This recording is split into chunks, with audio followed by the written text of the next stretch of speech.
1장 43절에서 46절까지 말씀입니다. 요한복음 1장 43절에서 46절까지 말씀입니다. 제가 가진 신약 성경으로는 143면, 144면입니다. 요한복음 1장 43절부터 46절까지 말씀입니다. 한 절씩 교독하시고 46절은 함께 합독하겠습니다. 이튿날 예수께서 갈릴리로 나가려 하시다가 빌립을 만나 이르시되 나를 따르라 하시니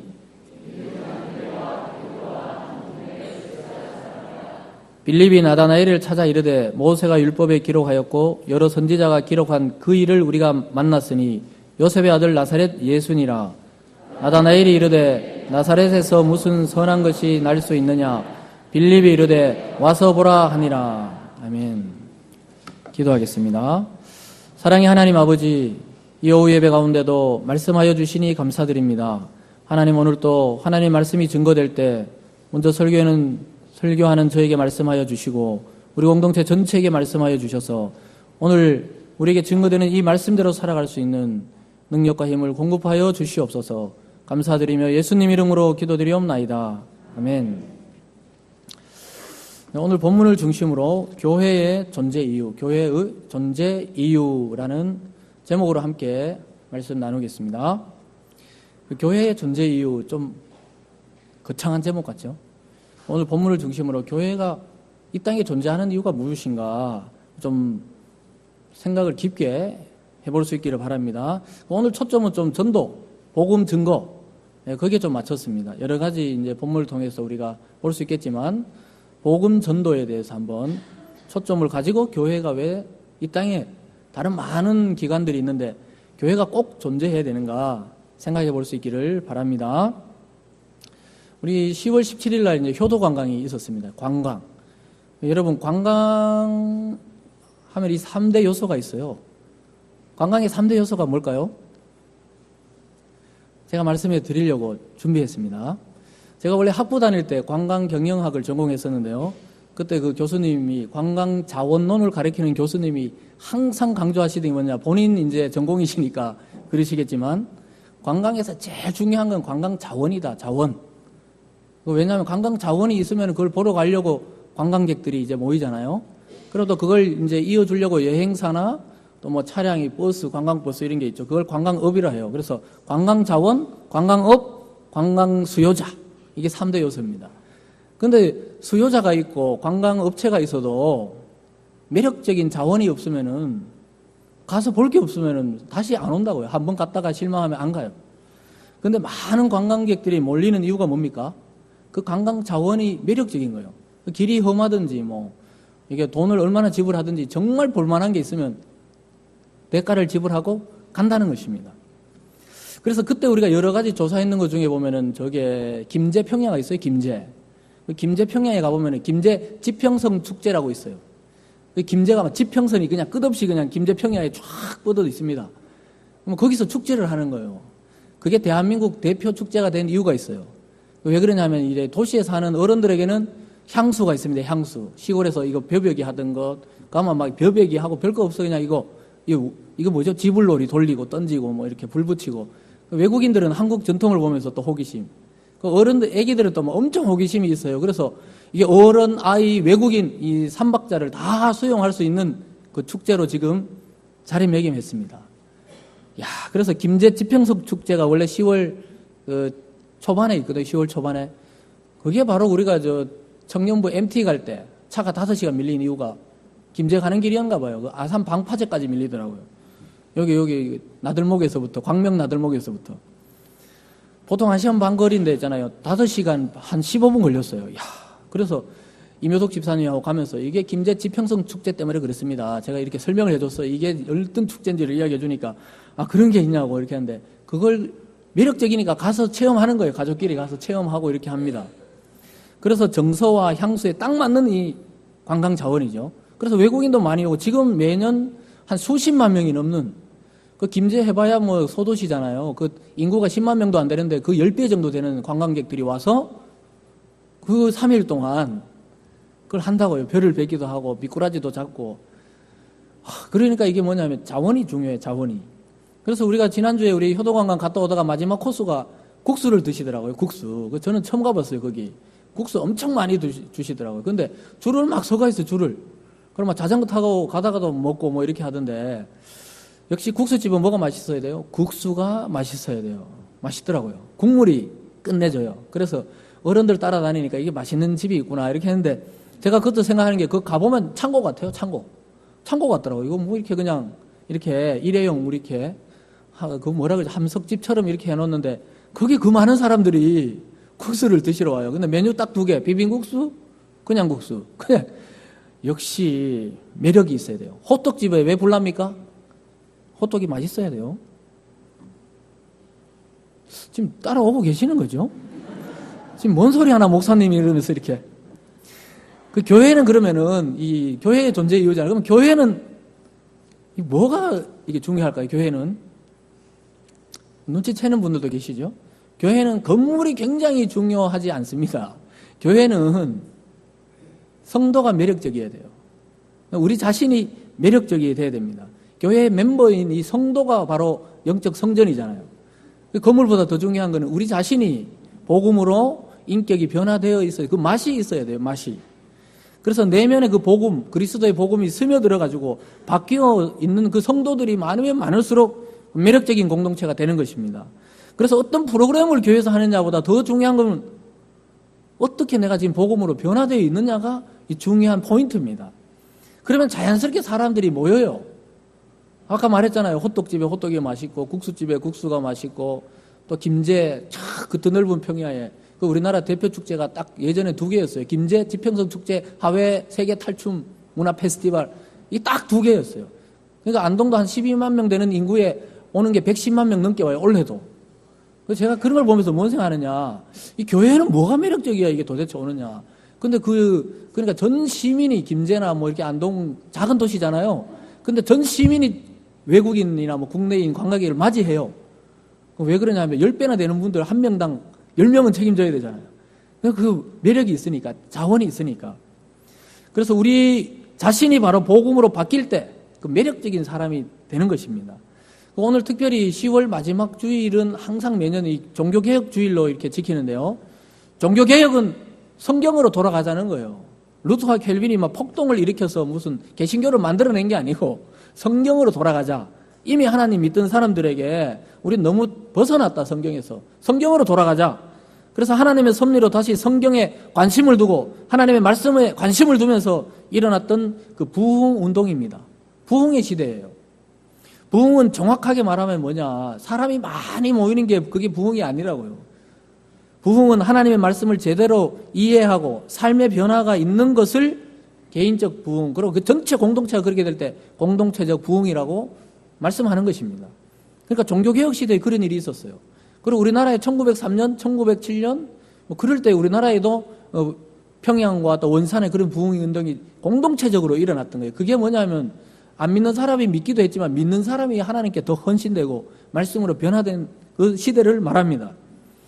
그런 의미에서 지금도 여전히 복음 자체만으로 부흥이 일어날 수가 있습니다. 여러분, 그런 의미에서 오늘 본문을 통해서 우리가 존재하고 믿음의 공동체, 교회가 존재하는 분명한 이유를 우리가 한번 이 시간 자각할 필요가 있습니다. 이미 우리는 하나님을 믿고 성경도 알고 또 말씀도 배우지만 정말 그게 나 자신화 됐는가? 그 말씀이 내 내면에 들어와서 정말 내 삶이 그렇게 살아가고 있는가? 이 점검해 볼 필요가 있는 것입니다. 그래서 교회는 그리스도를 증거하는 공동체입니다. 다른 어떤 것으로도 대체될 수 없는 일입니다. 그리고 이 세상에서 국가가 하지 못해요. 이 세상에 많은 종교가 하지 못합니다. 오직 교회만이 그리스도가 주시라고 증거할 수가 있는 공동체입니다. 여러분, 그래서 우리 오늘 이 말씀을 통해서 우리 자신과 공동체가 복음을 먼저 믿고 또 그렇게 살아내고 그렇게 증거하는 일에 헌신되시길 주님의 이름으로 축복합니다. 오늘 첫 번째로 보면 본문을 통해서 예수님도 이 세상에 오셔서 사람을 찾아가서 불러오십니다. 접촉하세요, 접촉. 여러분, 그 당시 유대인들이 얼마나 하나님을 열심히 믿었는지 몰라요. 정말 열심히 믿었습니다. 철저하게 율법을 지켰어요. 그리고 그렇게 살려고 몸부림쳤어요. 하루에 5번씩 기도하기도 하고 그 기도를 하면서 열심히 그렇게 종교적 활동을 했습니다. 그런데 하나님의 아들이라는 분이 이 땅에 오셔서 한 사람 한 사람 찾아가서 불러 모으고 있는 장면이 바로 오늘 본문의 이 내용입니다. 여러분, 유대인이 하나님을 모르고 있어서 예수님이 그들을 찾아 나섰던 것이 아닙니다. 이미 유대인들은 하나님을 알고 있었습니다. 그래서 유대인들은 열심히 율법의 말씀을 암송하고 율례를 지켰어요. 그러나 진짜 살아계신 하나님을 경험하지 못했던 것입니다. 여러분, 그들은 종교적인 삶을 계속 살아내고 있었어요. 종교적인 삶을 살았지만 하나님을 진정으로 믿는 믿음이 없었던 것입니다. 그래서 예수님이 이 땅에 오셔서 구약의 말씀을 다 성취하는데도 불구하고 몰랐어요. 말씀을 그렇게 외우던 사람들이 주님이 그리스도인 줄 못 알아봤다고요. 이게 정말 무섭고 참 오늘 보면 이게 우리에게 도전해 주는 말씀이에요. 우리가 예배를 드리고 종교 생활을 하지만 그리스도를 모를 수 있다는 거예요. 살아계신 하나님을 한 번도 경험하지 못했을 수가 있다는 것입니다. 여러분, 그래서 우리가 종교적으로 얼마나 열심을 내고 얼마나 예배를 많이 드리고 얼마나 기도를 많이 하고 얼마나 이렇게 전도를 많이 하고 이것이 하나님께 영향을 못 미친다는 거예요. 하나님의 그 구원의 영향을 그걸 못 미친다는 겁니다. 예수님이 이 땅에 오셔서 말씀으로 구약의 예언을 이루시고 설명해내고 그 말씀을 살아낼 때 유대인들 중에 몇몇이 진짜 하나님을 경험했던 것입니다. 그러면서 주님의 제자가 되고 성도가 되었습니다. 여러분, 우리가 주목해야 되는 것은 여러 가지가 있지만 오늘 무엇을 주목해야 되면 제가 전도에 초점을 맞춘다 그랬죠. 예수님도 한 사람 한 사람을 접촉해서 제자로 부르셨다는 사실입니다. 이 접촉이 포인트입니다. 하늘에서 그냥 내려다 보시면서 이 땅에 올 필요 없이 만약에 하늘에서 내려다 보시면서 한 명 한 명 초능력적으로 또 그 능력을 가지고 한 명 한 명 불러 모으신 것이 아닙니다. 우리와 똑같은 육체를 가지고 이 땅에 오셨습니다. 그리고 한 사람 한 사람을 접촉하셨다는 거예요. 접촉. 그냥 이렇게 초능력으로 부른 게 아니고 한 사람 한 사람 찾아가서 접촉하셨다는 것이 중요해요. 그래서 하나님의 나라는 접촉에서부터 시작되고 있습니다. 우리 주님께서 제자를 찾아 나서는 그 시점, 그 접촉, 안드레를 제자 삼을 때, 그리고 안드레가 또 베드로를 불러왔을 때 그런 접촉으로 시작이 됐다는 것입니다. 여러분, 우리가 예수님을 믿고 하나님을 만나도 정상적이고 상식적으로 여러분의 일상, 가정과 직장과 그 사회에서 활동을 멈추지 말아야 하는 이유가 바로 거기에 있습니다. 매일 교회에 모이면 어떻게 하냐? 그거 아니에요. 여러분의 일상의 삶을 멈추지 말라고 하나님이 이야기하신 이유가 거기 있어요.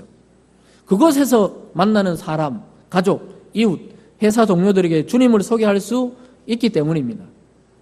하나님은 그래서 우리가 하는 그 일상의 일을 굉장히 존중해 주세요. 여러분이 집에서 하는 그 설거지, 하나님 굉장히 존중해 주세요. 밥을 지을 때 밥을 하는 거, 그거 굉장히 존중해 주십니다. 그리고 직장에 나가서 그냥 돈을 벌고 직장을 위해서 성실히 일하는 것도 하나님이 굉장히 존중해 주세요.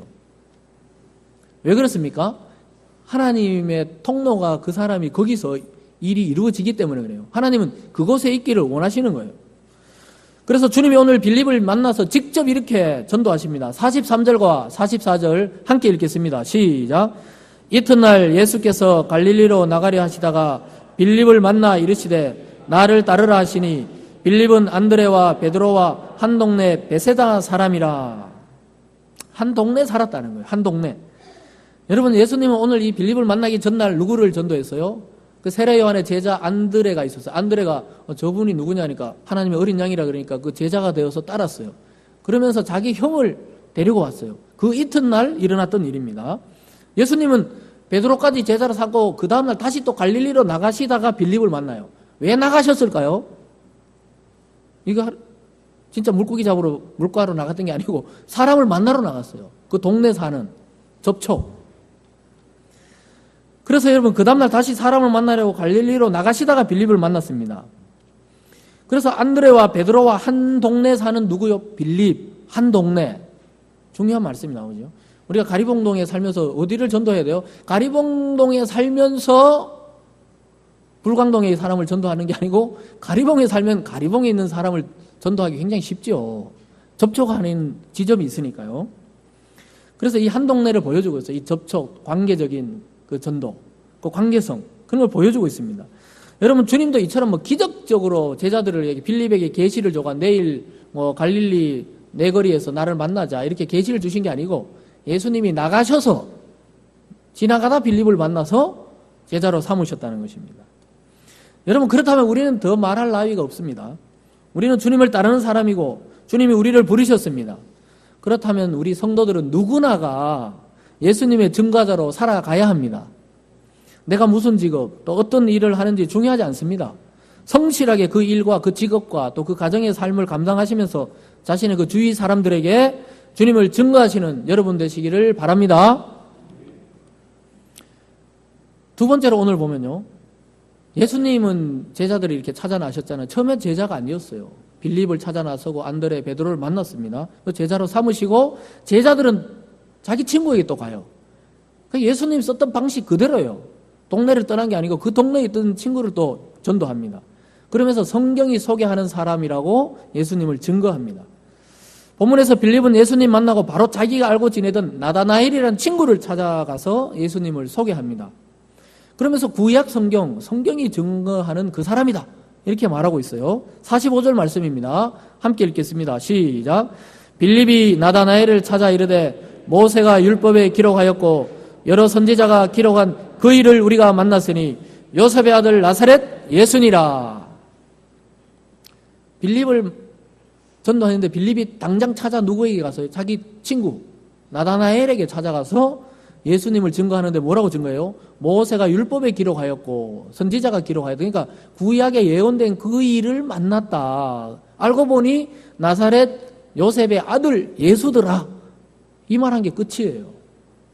그 이후로 나다나엘이 또 제자가 됩니다. 여러분, 이처럼 예수님은 제자를 찾아가 부르셨고 제자들은 자기 형제나 친구들에게로 다가가서 복음을 증거했습니다. 성경에 예언된 그 사람이다, 내가 만났다. 여러분, 이게 전도예요. 전도. 우리 엄청나게 전도를 어렵게 생각했잖아요. 내가 만난 주님을 그냥 증거하는 겁니다. 교회로 데려오는 것이 목적이 아니에요. 막 교회에 막 사람 수를 늘리려고 지금 막 하는 게 아니고, 여러분, 성도라면 자기 입술에서 그리스도를 증거하는 그 말이 나와야 정상이라고요.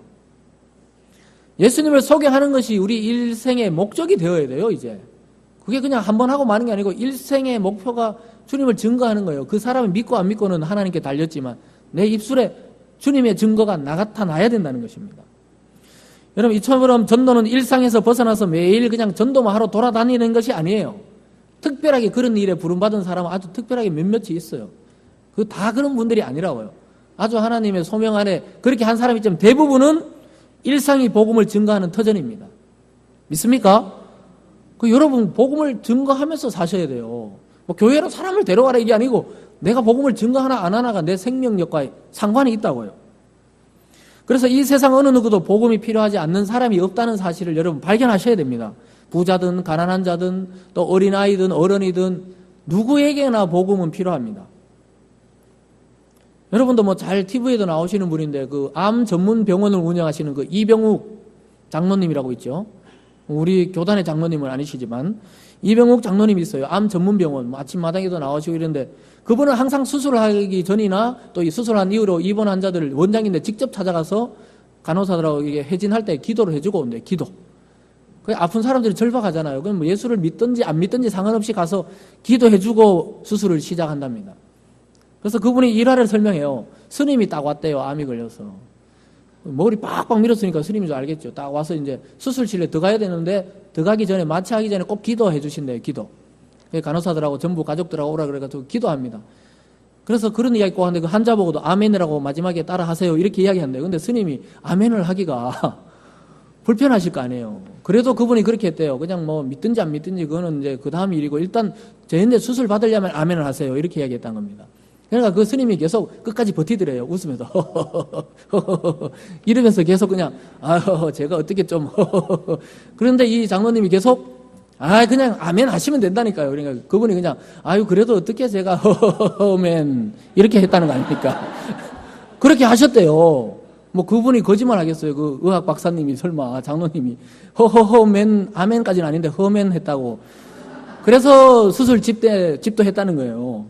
믿는지 안 믿는지 그 다음 거는 뭐 하나님이 알아서 하시지만 그렇게 자기 터전에서 그냥 자기 그 삶의 그 현장에서 그렇게 전도하는 거예요. 근데 그러니까 그 굉장히 많은 사람들이 고마워하고 또 믿음으로 받아들이고 그랬답니다. 그 환자들이. 그래서 하나님의 은혜인지 모르지만 자기가 집례한 것 중에 지금까지는 100% 환자 완치율을 보였답니다. 그렇게 이야기를 하시더라고요. 그래서 야, 참 특이하시다. 그러니까 여러분의 그 삶의 현장에서 증거하시면 돼요. 어느 교회로 가는지는 그건 알 수 없지만 우리 교회로 오면 좋고 또 가까운 교회로 가시면 되고. 그러니까 이게 복음을 증거하는 게 우리의 사명이라는 걸 잊어버리면 안 된다는 거예요. 그래서 빌립은 자기를 찾아오셨던 주님과 동일한 방법으로 나다나엘에게 찾아가요. 우리도 그냥 주님과 똑같은 방법으로 제 가족이나 뭐 주위에 있는 친구들에게 나눔을 하면 돼요. 저도 그 신학교 있을 때 3년 내내 아침을 먹었던 그 식당이 있어요. 신학교 우리 그때 티켓을 줘서 매일 갔던 그 김밥 사랑. 지금도 뭐 신학교로 배달 오고 이러시던데 그 아주머니가 교회를 다니는 듯 만 듯 했어요. 원래 뭐 자기도 양문교회 다닌다 이랬는데 제가 보니까 잘 안 가요. 계속 이렇게 아침마다 갔어요. 그러다 보니 나중에는 뭐 그 딸이 그 중학생인데 교회는 가기는 가는데 뭐 친구들하고 뚝방에서 소주 마신다고 막 저희한테 상담을 하고 그랬어요. 그래서 아유 기도해 주세요 전도사님 막 이러더라고요. 나중에는. 그래서 막 계란 프라이 또 해주고 이러시길래 어제 대청교회 그 바자회 때문에 잠깐 뭐 때문에 들렀다가 오는데 그분이 올라가더라고 따라하고. 그래서 제가 차에서 이렇게 있다가 황 전사님 옆에 앉고 그래 창문 열고 안녕하세요 막 이렇게 하니까 처음에는 누군지 잘 모르더라고요. 너무 거룩해졌나 봐 제가. 근데 그러니까 못 알아보더라. 갑자기 전도사 때는 알아보더니 목사 되니까 못 알아봐요. 그래서 저예요 이러니까 아주머니가 그래도 아이고 왜 안 들리시냐고 반갑다고 이렇게 표현을 해 주시더라고요. 그러면서 어디 가세요 하니까 대청교회 바자회 간다고 그러더라고요. 아유. 그래서 이제 지금 잘 믿고 계시는 것 같아요. 어쨌든 그 양문교회라는 데를 가시는데 처음에는 김밥 하려고 그랬던 것 같아요. 아무리 봐도 김밥 하려고 그 단체 여행 갈 때 김밥 주문 거기서 받는데요. 그래서 근데 지금 그때 그 이야기를 많이 나와서 3년을 가면서 그냥 밥을 맨날 그 집에서만 먹었거든요. 아침마다. 그랬더니 그런 이제 교제가 생기게 된 거죠. 사실 저도 이렇게 이 말씀을 준비하면서 좀 부끄럽더라고요. 원래 내가 이 가리봉 주위에 이 복음을 안 전했구나. 내가 어디를 자주 가는지 잘 데이터를 해서 말을 했어야 되는데 그 이야기 요 뒤쪽에 우리 원래 하나은행 옆에 DC마트 생기기 전에 그 식당 종업원이 있을 땐 제가 많이 했거든요. 그분에게. 역시 전도사 때 전도가 잘 되나 봐요. 그때 계속 전도했거든요. 이렇게. 황 전사님이 얼마나 전도 잘하겠어요. 전도사인데. 그러니까 그때 제가 얘기했거든요. 우리 교회에 오셔야 되게. 예, 갈게요. 계속 그랬는데 지금 식당이 사라져서 어디로 가시는지 모르겠어요. 그러니까 그래서 어쨌든 예수 믿으셔야죠. 중국에서 와서 일하시는데 제가 계속 그랬어요. 그러니까 오겠다고 계속 약속은 하셨는데. 그러니까 우리가 일상에서 전하기 쉽잖아요. 늘 가는 곳에서 또 접하는 곳에서. 그래서 예전에는 말이죠. 건물을 딱 지어놓고 뭐 신도시 같은데 딱 건물 지으면 사람이 몰려오잖아요. 요즘 신도시에 건물 딱 지었다가 부도난 교회 많아요. 건물 딱 지었는데 사람이 안 와요. 뭐 그런 게 많거든요. 그러니까 이게 이제 시대가 바뀌었다는 걸 눈치를 채야 돼요. 요즘 어떤 교회 목사님 만났는데 2만 장 돌렸대요. 2만 장. 교회 개척하고 2만 장 전단지 돌렸어요. 몇 사람 왔을까요? 2만 장 돌렸어요. 2만 장. 한 사람도 안 왔답니다. 한 사람도. 아파트 관리소에서 욕만 했대요. 전화 와가지고. 아파트 관리소에 막 다 층층이 그 층마다 이걸 돌렸대요. 그러니까 관리소 하면서 여기 왔대, 여기. 왜 아파트 지저분하게 전단지 돌렸냐고. 욕만 잔뜩 먹었다. 이렇게 저보고 이야기하더라고요. 그리고 어떤 목사님 부부는 건빵을 8,000봉 돌렸대요. 건빵 만들어 우리도 예전에 했었네. 건빵 8,000명 돌렸대요. 지난주 만났어요. 그분. 그게 8,000개 돌렸대요. 그 평택 쪽인데. 이 8,000개 돌렸는데 그래서 제가 몇 명 왔어요. 그러니까 딱 한 명 왔대요.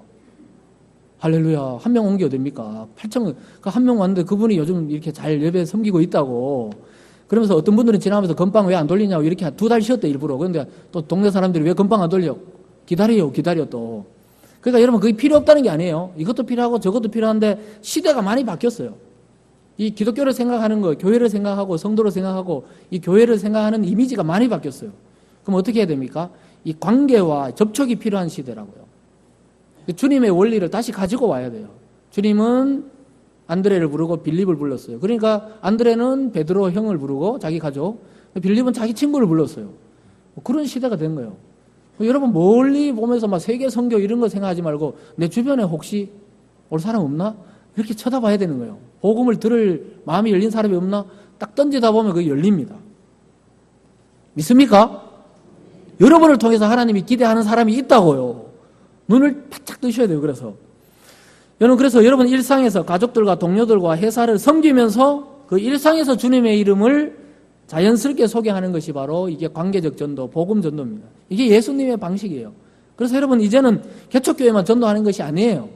이 땅에 불신자가 있는 한 다 개척교회예요. 우리가 300명 됐든 뭐 1000명이 됐든 이 땅에 예수 믿지 않는 자가 있는 한 아직까지도 그냥 개척교회적인 마음으로 계속 복음을 증거하셔야 됩니다. 그래서 교회 안에서도 선교회만 전도하는 거 아니에요. 우리 맨날 선교회 차전도 하잖아요. 그거 하지 말라는 게 아니고 그것도 하셔야 돼요. 또 토요일 어제 보니까 또 그 한나에서 또 나와서 전도하시더라고요.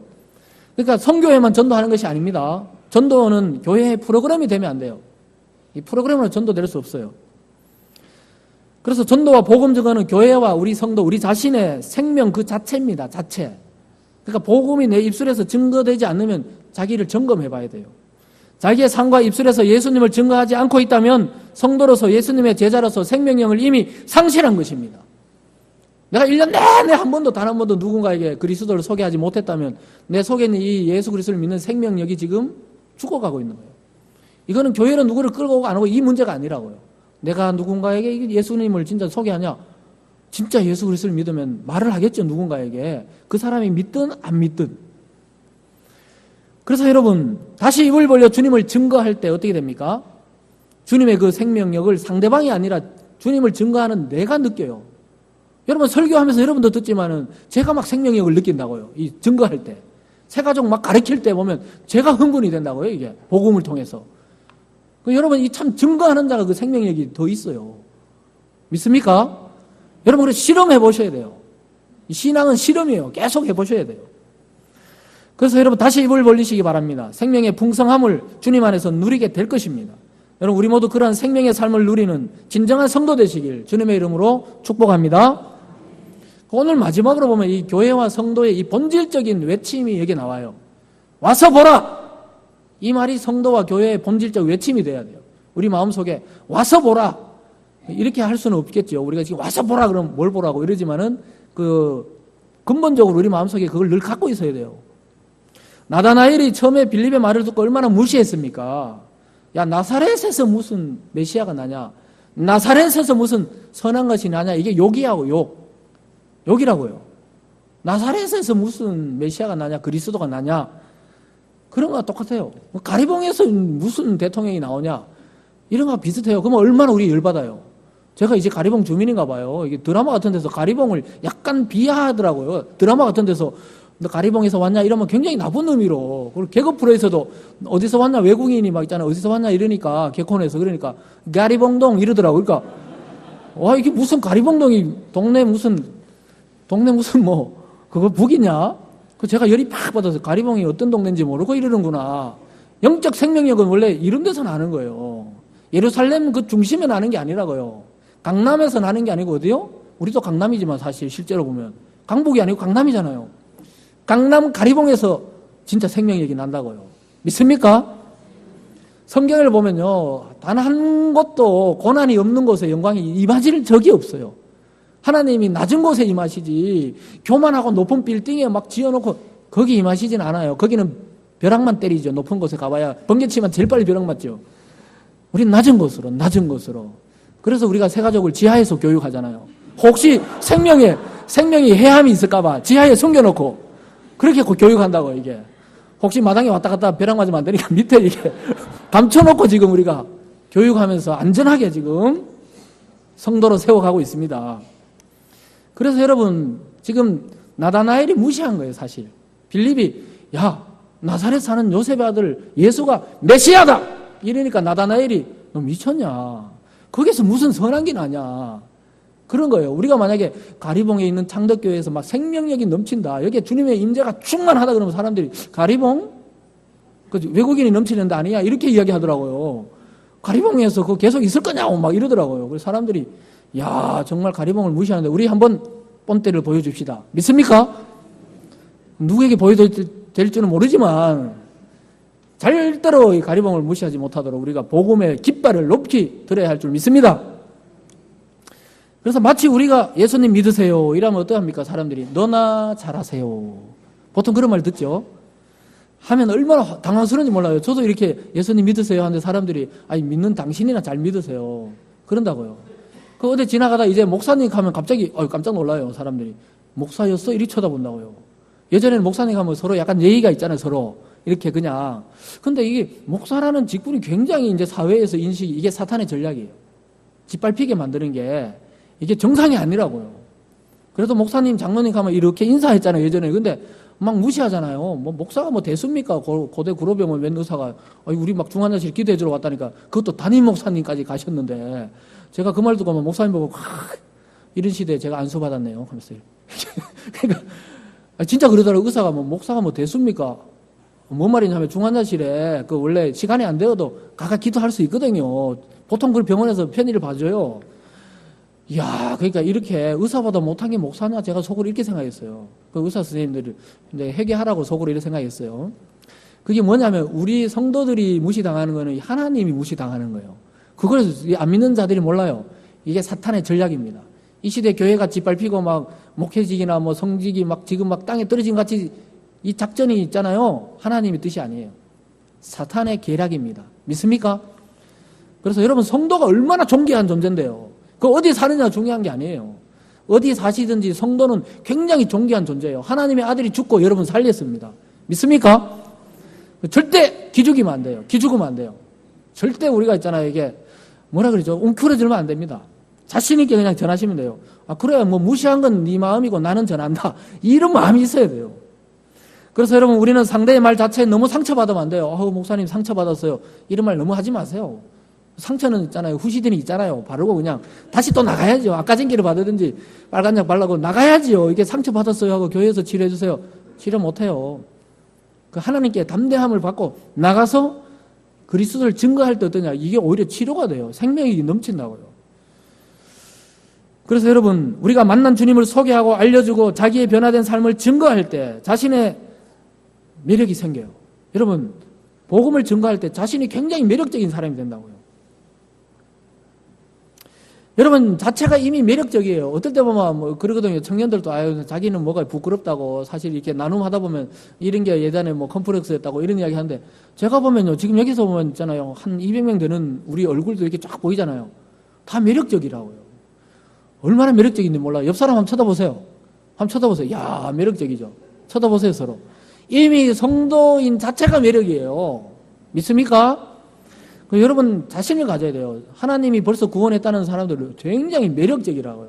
나이가 젊든 나이 드셨든 뭐 연세가 많든 연세가 없든 아이든 어른이든 자세히 보면은 교회에 나오시는 분들 얼굴을 어느 날 자세히 보면 다 매력적이에요.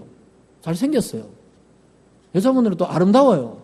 그럼 또 권사님도 그런다고 또 나이 드신 권사님들 아이고 뭐 죽을 주름밖에 없는데 우리도 늙으면 주름 생길 거예요. 그 주름도 아름답다고요. 여러분 주름이 지는 건 수분이 좀 빠져나간 것밖에 아니에요. 그냥 그 젊은 사람들이 얼굴 예쁘다고 막 자랑하면 이렇게 생각하세요. 저것도 수분 빠지면 똑같아질 건데 이렇게 생각하시면 돼요. 이 수분 때문에 그래요. 수분. 그 수분의 차이예요. 수분. 물 많이 드시면 또 피부 좋아져요. 물광이라 그냥 물광. 예. 쫄릴 필요가 없어요. 이 젊은 사람들이라고 자랑하지 마세요. 수분 빼면 쭈그러진다. 그러니까 여러분 청년들 지금 교만하면 안 돼요. 어른들을 있잖아요. 그 주름 하나하나의 세월과 인생과 신학적 연륜을 존경하셔야 되죠. 존경해야 돼요. 그래서 여러분, 초반에 말씀드렸듯이 저 사람하고 있으면 불편하지 않더라. 이런 마음을 주셔야 돼요. 여러분 회사에서, 가정에서, 직장에서. 여러분 그런 친구 관계에서 교회를 안 다니는 사람들 속에서 교회 다니는 여러분, 예수 믿는 여러분이 뭐냐. 저 사람하고 이야기하면 뭔가 해결되더라. 뭔가 편하더라. 왠지 나에게 사기칠 것 같지 않다. 왠지 마음이 따뜻한 사람 같다. 왠지 모르게 나를 위해서 뭔가 충고를 해줄 것 같다. 이런 사람이 되셔야 됩니다. 그리고 그런 사람인데 여러분들이 모르고 있는 거예요, 이미. 여러분 2015년 10월 19일 연합뉴스에서 이런 타이틀로 뉴스가 떴어요. 한국 사회 공동체가 무너졌나? 모두가 외롭고 불안하다. 이런 타이틀로 딱 썼어요. 모두가 외롭고 불안하다. 그러니까 UN 가입 143개국 중에 118위 행복도를 나타내는 게 대한민국의 현재 주소입니다. 이 행복감을 누가 줘야 돼요? 이 우울함과 이 불안과 이 외로움을 우리가 회복시키려면 누가 해야 됩니까? 교회 공동체에 이미 주님을 아는 성도가 입을 열어서 주님을 증거할 때 다른 대안이 없구나 이런 생각했어요. 여러분 이런 뉴스 보면 나도 외롭구나 이렇게 하면 안 돼요. 우리는 외로울 수 없는 존재예요. 왜냐 성령이 우리와 동행하시고 하나님 우리 아버지신데 외롭습니까? 외로워요? 외로워요? 그래도 외롭다 뭐 이런 사람도 있겠죠. 네, 인간은 외로워요. 나이 드시나 젊으나 외롭게 되어 있어요. 왜냐 하나님의 그 동산에서 출방될 때부터 인간은 하나님과 떨어져 있기 때문에 우리 구원받은 우리도 육체가 있을 때까지는 외로울 수 있어요. 근데 그걸 어떻게 이기느냐? 주님과 동행하는 이 복음을 증거할 때 어떠냐? 외로움이 사라집니다. 우울증이 사라져요. 공허함이 사라집니다. 다른 걸로는 채울 길이 없어요. 그래서 여러분, 먼저 여러분의 말을 신뢰할 수 있는 사람으로 여러분이 그 인격이 변화가 되셔야 돼요. 우리가 주님 믿듯이 여러분을 믿을 수 있는 사람이 돼야 돼요, 여러분이. 그리고 우리는 그 사실을 주님께 생명으로 인도해 주는 연결자가 되어야 돼요. 우리가 먼저, 여러분, 내를 믿어야 내 친구가 또 교회에 따라올 거 아닙니까? 우리 예수님은 바로 볼 수 없죠. 우리는 알지만 그 친구는 나를 먼저 믿어야 돼요. 그 신뢰할 수 있어야 교회로 오는 거죠. 그래서 여러분, 연결자라는 걸 잊지 마세요. 여러분이 연결자예요, 연결자. 우리가 구원을 시키는 것은 아닙니다. 구원은 반드시 하나님의 능력으로 성령을 통해 구원받게 되어 있는 것은 확실해요. 그러나 주님이 우리를 통해 그 사람을 구원하기를 원하신다는 사실입니다. 그래서 우리가 입을 열지 않는 동안에 우리를 통해 올 분량들이 지금 멈추고 있어요. 하나님의 일이 그 멈춰 있다고요. 우리가 입을 열어 증거할 때 하나님이 작정하신 사람이 그때에 오게 되어 있는 것입니다. 먼저 우리 자신이 주님을 믿는 자가 되는 것이 중요하고요. 그래서 빌립은 예수님의 전도를 받고 예수님을 믿었습니다. 그러고 나서 율법과 선지자 글을 성취하고 오신 분이 이분이거나 알고 나다나엘에게 갔어요. 그 여러분의 복음의 사람이 먼저 되셔야 복음을 증거할 수가 있는 거예요. 복음 위에 확신을 가지고 쓰셔야 되는 것입니다. 그러면서 와보라! 이렇게 증거하면 그 다음 책임은 하나님이 성령 안에서 책임져 주십니다. 여러분이 먼저 진실한 주님의 제자가 되시기 바랍니다. 그러면 자연스럽게 매력적인 사람이 될 수밖에 없어요. 이놈의 매력 감추고 싶은데도 감출 수 없는 존재가 성도라고요. 어떤 사람이 있는데 전도하면 어떻게 해요? 왜 이제 말했냐고, 이 좋은 걸 왜 이제 말했냐고, 이런 사람 반드시 나타납니다. 여러분 한번 복음을 증거해 보세요. 어느 날 조금만 일찍 가르쳐 주지, 내가 말이야 지금도 늦지 않았다 이래도 막 흥분을 한다고요. 예수 딱 믿을 때 그 흥분. 가장 매력적인 예수 그리스도에게로 인도하는 우리도 매력이 있어요. 이미 가장 매력적인 예수 그리스도께 인도하는 여러분 되시기 바랍니다. 그래서 복음의 매력이 빠지면 누구든지 주님의 제자가 됩니다. 거부를 두려워하지 마세요. 빌립처럼 주님의 매력을 증거하는 여러분 되시기 바랍니다. 빌립이 나다나엘에게 어떻게 이야기했어요? 46절에서 이렇게 이야기합니다. 나다나엘이 이르되, 그러니까 나다나엘이 그 이야기 듣고 무시합니다. 나사렛에서 무슨 선한 것이 날 수 있느냐? 거절하지요. 그때 빌립이 말합니다. 빌립이 이르되, 그럼 와서 봐라. 그럼 와서 네 눈으로 와서 봐라. 이렇게 이야기했어요. 이 말을 듣고 주님께 왔던 나다나엘이 나중에 이 고백이 어떻게 바뀌느냐 하면, 오늘 본문에는 안 나오지만 본문 밑에 49절로 가보세요. 나다나엘의 고백이 이렇게 바뀝니다. 같이 읽겠습니다. 시작. 나다나엘이 대답하되, 랍비여, 당신은 하나님의 아들이시오. 당신은 이스라엘의 임금이로소이다. 아멘. 고백이 바뀝니다. 나사렛 뭐 선한 것이 나나야? 이렇게 했는데 주님 만나서 주님이 야, 네 무화과나무 이랬을 때 내가 봤다 이러니까 주님 하면서 이 고백이 나왔어요. 그러니까 무화과나무 아래 있다고 이런 고백이 나왔냐? 하늘이 열리고 인자가 오르락내리락 하는 것을 네가 보게 되리라. 뭡니까? 하늘과 땅이 연결되는 역사. 주님을 통해 막 새로운 시대가 열린 걸 네가 앞으로 보게 된다는 거예요. 와, 이런 일이 나다나엘에게 일어났어요. 나다나엘은 사실 여러분 바돌로메라는 제자 알죠? 그 다른 이름이에요. 나다나엘이 아마 바돌로메가 나다나엘로 불리는가 봐요. 그래서 주님을 만나면 그분의 매력이 이처럼 빠져드는 거예요. 주님 만나서 대화 한번 했는데 나다나엘이 이렇게 바뀐 겁니다. 야, 하나님의 아들이시고 이스라엘의 왕입니다. 이렇게 고백이 바뀌었습니다. 이 세상에서 들을 수 없는 소리를 들어서 그래요. 여러분 자신의 인생 전체를 알고 계신 분을 만날 때 이 고백이 터져 나옵니다. 주님, 저는 아무것도 아닙니다. 주님 뜻대로 하소서. 이런 고백이 나오게 됩니다. 여러분 얼마나 이 무시했던 나다나엘이 주님 만나서 고백이 바뀌었습니까? 이게 누구로부터 시작됐어요? 빌립의 초청으로부터 시작돼서 초청. 그 결정적 만남은 빌립의 초청으로 시작됐단 말입니다. 그래서 교회에 사람을 더하고 믿음의 공동체에 지체를 더하는 방법이 뭡니까? 초청입니다. 초청. 내가 알고 있는 친구와 가족을 주님께 초청하는 거예요. 초청. 입을 열어야 되는 것입니다. 그럴 때 인생의 문제, 마음의 고통, 영적 고난 등을 주님 만나서 해결받은 사람들이 참된 또 주님의 제자가 됩니다. 너도 그렇게 되면 좋겠다 이렇게 말하면 돼요. 여러분이 치유받았잖아요. 구원은 말할 것도 없고 그 십자가를 통해 구원받고 또 십자가를 통해 내 마음이 치유되고 영혼이 치유됐던 그 경험을 이야기할 때 어떤 사람은 굉장히 고난을 당하고 있잖아요. 너도 이렇게 치유받으면 좋겠다. 주님 만나서. 그냥 그 말 듣고 또 옵니다. 제가 두 가지 예를 들고 마칠게요. 제가 제 친구를 한 명 전도할 때가 있었어요. 금요기도회 때도 한번 말씀드린 적이 있는데 그 경찰이에요. 근데 경찰인데 자기가 이제 교통사고 나서 이렇게 뭐 가다가 나서 다리 허벅지 있는데 이게 팔도 부러지고 막 다 부러졌었지만은 심하게 교통사고 날 때 오른쪽 이 허벅다리 뼈 있잖아요, 뼈. 그게 완전히 딱 댕가당이라 그러죠. 딱 끊어졌어요. 끊어져가 이게 연결이 안 되는 거예요, 연결이. 이게 뼈에서 액이 나와야 이게 연결되잖아요. 진액이 나와서 연결되는데 저는 뭐 과학적 지식은 없는데 어쨌든 뼈에서 진액이 나오면서 연결되잖아요. 근데 그 젊은 친구인데도 불구하고 다리에 뼈가 안 붙는 거예요. 그래서 10개월 동안 계속 뼈가 안 붙었어요. 그런데 이제 의사가 만약에 10개월 지나고 만약 1년 돼도 안 붙으면 다시 재수술 들어가야 된다. 이렇게 이야기했었습니다. 근데 경찰은 보니까 뭐 1년 휴직하면 퇴직해야 된다고 그러더라고요. 이렇게. 그 1년이 풀로 이렇게 쉴 수 있는가 봐요. 어쨌든 그 친구가 그래서 그 고민하고 있길래 그때 제가 그랬어요. 교회 나와라. 교회 나와서 기도하면 뼈 붙는다. 정말 단순하죠, 저도 그때. 뼈부터. 그러니까 뭐 제가 이렇게 부드럽게 이야기한 게 아니고 친구니까 제가 그랬죠. 야, 뼈부터. 교회 나와 기도하면 다 돼. 그때 제가 막 주님 말씀에 푹 빠져가지고 뼈부터 이러니까 정말 그럴까 이런데 어릴 때 교회를 다녔다 그러더라고요. 근데 뭐 커서 뭐 술, 담배 하고 뭐 이렇게 자기 마음대로 놀다가 저희인데 딱 전도를 받은 거죠. 그래서 내가 야, 뼈부터 그랬어요. 그래갖고 그때부터 저도 가서 기도했어요. 새벽마다 기도하고 금요 기도 때마다 그 친구를 위해서 하나님, 뼈 안 붙으면 제가 부끄러워집니다. 그렇게 기도했어요. 그리고 본인도 기도하시고 어떻게 됐겠어요? 11번째 11개월째 되는 날 파티마 병원에 가서 엑스레이를 찍었어요. 찍으니까 어떻게 됐겠어요? 뼈가 붓기 시작해서 붙은 건 아닌데 끝이 살짝 붙었다 그러더라고요. 그러면 수술 안 해도 된다 그러더라고요. 붓기 시작하면 이제 금방 붙는데요. 근데 10개월 동안 붙지 않던 뼈가 붙었어요. 저는 하나님의 역사로 봅니다. 누가 뭐라 해도 저는 그 친구를 구원하기 위해서 하나님이 지금도 제가 이렇게 문자 카톡 이번에 명절 때 넣었다 그랬잖아요. 이렇게 넣었어요. 카톡으로.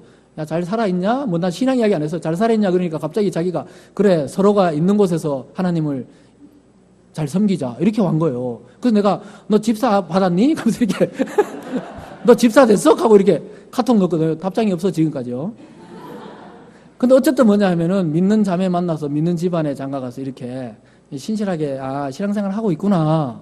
그러니까 그때 그냥 뼈부터 이 말 한마디 한 거예요. 와봐. 이거하고 똑같잖아요. 뼈부터.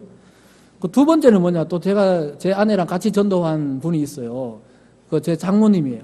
그 장모님이 한 50살 정도 됐을 때 이렇게 전도받고 오셨잖아요. 50살 넘어서.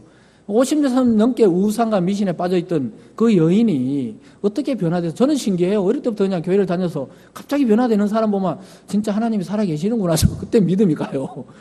어떻게 바뀌었는지 모르겠어요. 근데 그때 1년에 제가 다녔던 교회는 1년에 딱 이틀 부흥 사경회를 해요. 월요일, 화요일 딱 이틀만 해요. 길게도 안 해요. 딱 이틀. 1년에 2번. 1년에 한 번 참 이틀. 그래서 우리가 부탁했어요. 장모님, 그것도 이제 지인이 엄마는 엄마 한 번만 와줘. 한 번만. 부흥 사경에 왜 그러냐면 한 번만 와줘 그랬어요. 그러니까 막 어떻게 가냐 너나 잘 믿어다 처음에는 막 이랬거든요. 근데 우리가 강건하니까 그것도 또 사위가 부탁하니까 한 번 오셨어요. 어떻게 됐겠어요? 예?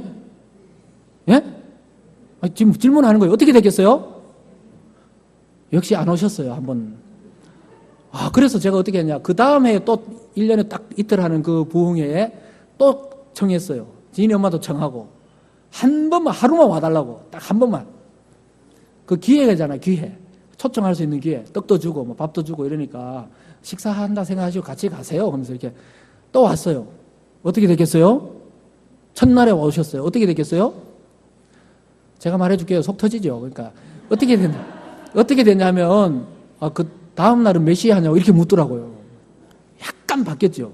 그 둘째 날 하나님 어떤 은혜를 주셨는지 모르겠어요. 주일 예배는 몇 시냐. 주일 예배란 말은 모르고 하여튼 뭐 일요일 날 몇 시에 이제 예배 또 있냐 이렇게 물었어요. 11시라고 그냥 그랬거든요. 그 이후로 지금까지 다니고 계세요. 세례받고 학습받고 목사의 장모가 돼가 새벽마다 기도하고. 야, 본인도 있잖아요. 어떨 때는 스트레스 받을 거예요. 왜 사위가 목사가 돼가 내가 이렇게 기도를 해야 되나. 제가 엄청 압력을 주거든요. 장모의 기도가 목회를 살립니다. 계속 이야기해요. 그것도 우리 어머니 만날 때는 엄마의 기도가 목사를 엄청 부담 줘요. 그리고 장인하고 우리 아버님은 아직 교회 왔다 갔다 하긴 하시는데 잘 안 믿어. 그럼 제가 아버님들이 믿으셔야 됩니다. 또 압력을 팍 줘요. 우리 형 만나면 형이 좀 교회를 다녀야지 또 이렇게 압력을 줍니다. 그러다 보면 하나님이 또 이렇게 변화시켜 주는데 정말 놀랐어요. 왜냐하면 장모님이 처음 결혼할 때 굉장히 반대했어요. 종교적인 이유로. 그러니까 이게 미신과 우상과 불교가 신 동네 아닙니까? 센 동네. 근데 제가 이제 기독교인이라 그러죠. 어? 그 술도 안 마신다 그러죠. 그 장모님이 소원이 뭐냐? 사위랑 술 한잔 하는 게 소원인데 그랬던 장모님이 지금 야 술은 내가 언제 마셨다고 이렇게 이야기한다고 지금 제가 다 봤습니다. 이게 바뀐다고요. 그러니까 하나님의 역사 아니고 이게 어떻게 설명되냐 이거예요. 제 말은 뼈가 붙는 거나 그러고 하나님 구원하시거나 장모님이라고 다 구원됩니까? 그거 아니잖아요. 바뀐다고요. 변화된다고요. 그렇잖아요. 은혁이 할머니 지금 이제 학습받고 계시는데 내년에 세례 받으려고 은혁이가 그랬다 그러잖아요. 막 울면서 생일날 은혁아 뭐 해줄 거 이러니까 황은영 말이죠. 할머니가 야 생일인데 뭐 해줄 거야? 할머니 필요 없어. 아무것도 필요 없어. 우린 천국 가고 할머니는 지옥 간대. 교회에 오면 돼. 내 선물은 내 생일날 교회에 와. 지금 새가족 수료하고 학습받고 계시잖아요. 그러니까 그 어린아이 입을 통해서도 구원받아요. 구원받을 사람은. 여러분 입을 벌려야 되겠어요? 다물어야 되겠어요? 벌려야 돼요. 벌려야 돼요. 그래서 여러분 그 딱 이틀 하는데 1년 뒤에 와서 또 구원받고 지금까지 이렇게 50년 넘던 그 미신에 좀 빠졌다 하면 좀 죄송한데 그 동네는 다 그래요. 그냥 무슨 일 있으면 전 보고 뭐 이렇게 날짜 정하고 지금 절대 그렇지 않았다고 자꾸 이야기하세요. 그냥 친구들이 가자 그랬어. 오지 못해서 갔다고 그래요. 그렇지만 제가 속 사정을 알죠. 다. 응? 어쨌든 여러분 아무 반응 없다고 포기하는 게 아니라 그 다음에 또 하니까 그렇게 오는 거예요. 그래서 진짜 저나 제 아내가 뭐 한 게 뭐 있습니까? 사실 그냥 초청한 거예요. 초청. 여러분 특별 새벽기도 하잖아요. 그러면 주위에 막 고민하는 친구 있으면 야 미친 셈 치고 한번 새벽에 일어나서 와봐라. 그러면 누가 역사합니까? 하나님이 역사하는 거예요. 신기하죠? 이런 기회들로 삼으셔야 돼요.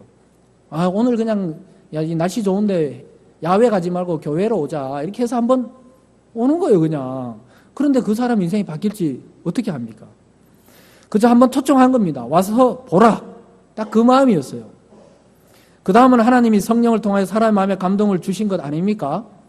그래서 여러분 예수님과 제자들이 활동하던 2000년 전이나 지금 이 시대나 하나님의 구원의 역사는 전도의 미련한 방법을 통해 하시겠다고 성경에서 말씀하고 있습니다.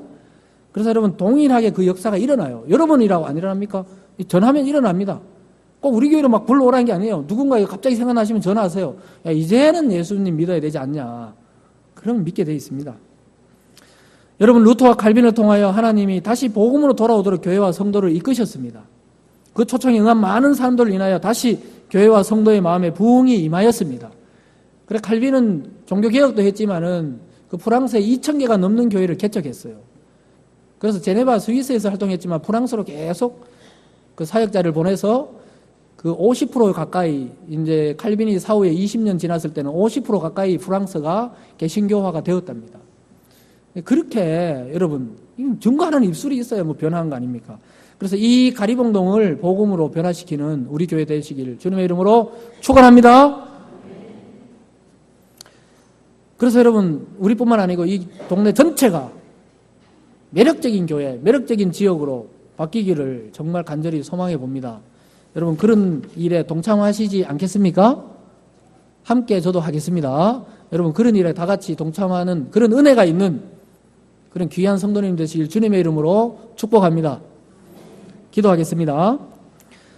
사랑의 하나님 아버지 감사드립니다. 오늘 말씀을 통하여 우리에게 정말 참된 복음을 믿는 믿음이 무엇이며 또 하나님 우리를 통해 이 땅에 죽어가는 영혼과 외로운 영혼과 허무에 빠진 영혼들을 구원하시기를 원한다는 아버지 하나님의 그 간절한 소망을 보게 됩니다. 하나님 우리 성도님들 삶의 현장 곳곳에서 우리의 삶도 고단하고 힘들지라도 하나님을 증거하고 주님을 증거할 때 다시 생명력 넘치는 삶을 살게 될 줄 믿습니다. 하나님 우리 개인과 가정과 공동체와 이 지역이 하나님을 아는 그 지식으로 충만해지는 그날을 꿈꾸며 우리의 입술을 통하여 증거하는 저희들 될 수 있도록 축복하여 주시옵소서. 감사드리며 예수님 이름으로 기도드리옵나이다. 아멘.